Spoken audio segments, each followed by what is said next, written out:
When Julian met Elise, he was 22, full of fire and foolishness.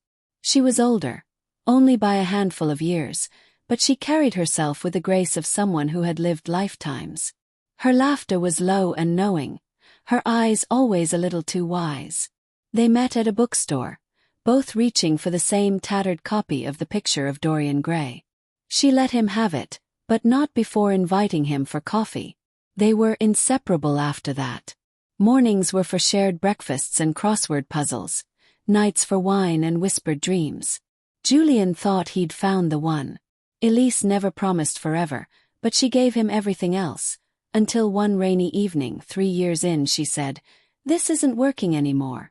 He asked why. She only kissed his cheek, whispered, "I'm sorry," and walked out of his life. Julian tried to move on. He dated, he traveled, he even tried therapy.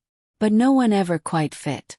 No one ever laughed like Elise, or looked at him like she saw through time. 10 years later, Julian was in a small coastal town in Portugal, nursing a glass of port in a quiet restaurant, when he saw her. Elise. Same dark hair, same ageless beauty. Not a wrinkle, not a change. She looked exactly as she had the day she left. He waited until she stepped outside, then caught her by the wrist. Her eyes widened, not in fear but in recognition. They went back to his rented room, the air thick with questions. She sat on the edge of the bed, hands folded in her lap. "I'm not who you thought I was," she said. "I'm not 35. I'm not even 50. I'm older. Much older. I move every few years so people don't notice." Julian stared at her, heart pounding. "I've missed you every day." She looked at him, then truly looked. "I left because I didn't want to do this to you. But I never stopped loving you." He reached for her hand. "Then don't leave again." She hesitated.